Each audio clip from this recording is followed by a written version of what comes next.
परमेश्वर के दैनिक वचन।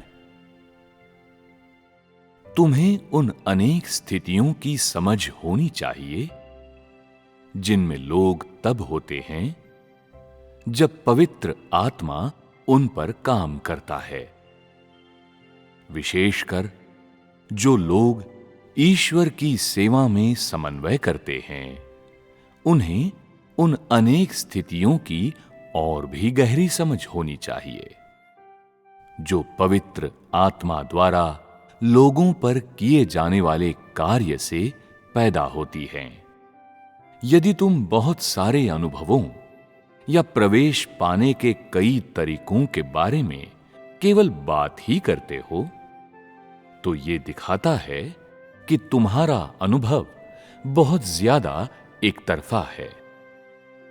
अपनी वास्तविक अवस्था को जाने बिना और सत्य के सिद्धांतों को समझे बिना स्वभाव में परिवर्तन हासिल करना संभव नहीं है।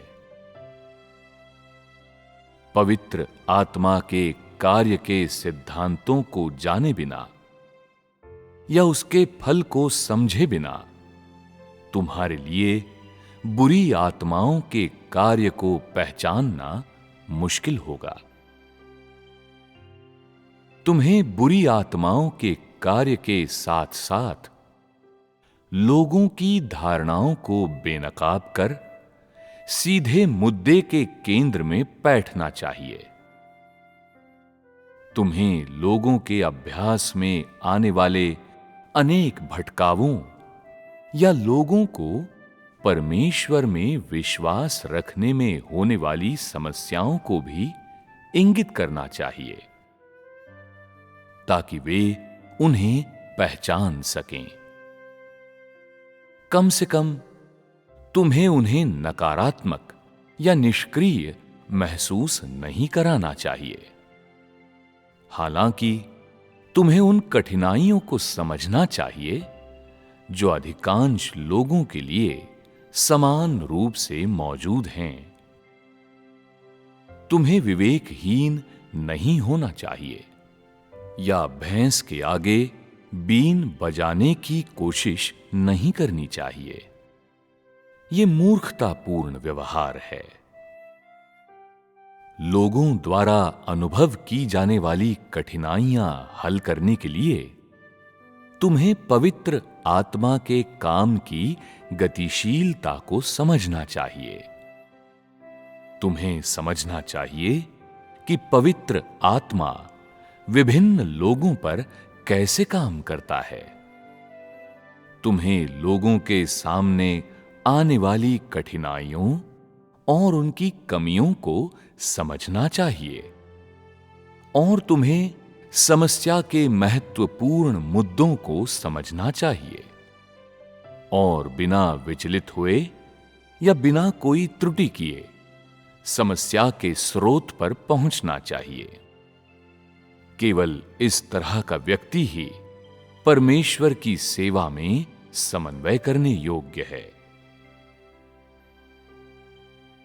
तुम प्रमुख मुद्दों को समझने और बहुत सी चीजों को स्पष्ट रूप से देखने में सक्षम हो पाते हो या नहीं, ये तुम्हारे व्यक्तिगत अनुभवों पर निर्भर करता है।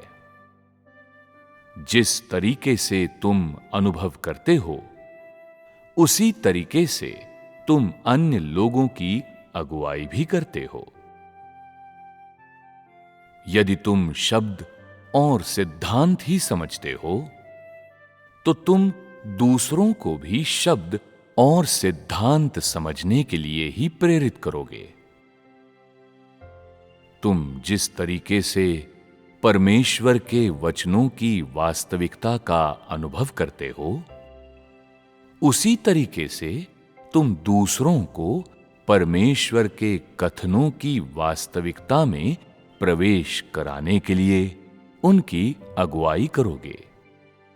यदि तुम बहुत से सत्यों को समझते हो और परमेश्वर के वचनों से कई चीजों में स्पष्ट रूप से अंतर्दृष्टि प्राप्त कर लेते हो, तो तुम दूसरों को भी बहुत से सत्य समझाने के लिए उनका नेतृत्व कर पाने में सक्षम हो, और जिन लोगों का तुम नेतृत्व कर रहे हो उन्हें दर्शनों की स्पष्ट समझ होगी। यदि तुम अलौकिक भावनाओं को समझने पर ध्यान केंद्रित करते हो तो तुम जिन लोगों का नेतृत्व करते हो वे भी वैसा ही करेंगे। यदि तुम अभ्यास की उपेक्षा करते हो और उसके बजाय चर्चा पर जोर देते हो तो जिन लोगों का तुम नेतृत्व करते हो वे भी बिना कोई अभ्यास किए या बिना अपने स्वभाव में कोई परिवर्तन लाए चर्चा पर ही ध्यान केंद्रित करेंगे। वे बिना किसी सत्य का अभ्यास किए केवल सतही तौर पर उत्साहित होंगे। सभी लोग दूसरों को वही देते हैं जो उनके पास होता है। व्यक्ति जिस प्रकार का होता है उसी से वो मार्ग निर्धारित होता है जिस पर वो दूसरों का मार्गदर्शन करता है, और साथ ही उन लोगों का प्रकार भी जिनका वो नेतृत्व करता है। परमेश्वर के उपयोग हेतु वास्तव में उपयुक्त होने के लिए तुम्हारे भीतर न केवल आकांक्षा होनी चाहिए बल्कि तुम्हें बड़ी मात्रा में परमेश्वर की प्रबुद्धता, परमेश्वर के वचनों से मार्गदर्शन, परमेश्वर द्वारा निपटाए जाने का अनुभव और उसके वचनों के शुद्धिकरण की भी आवश्यकता है। एक नींव के रूप में इसके साथ साधारण समय में तुम लोगों को अपने अवलोकनों, विचारों, चिंतनों और निष्कर्षों पर ध्यान देना चाहिए और तदनुसार आत्मसात या उन्मूलन करने में संलग्न होना चाहिए।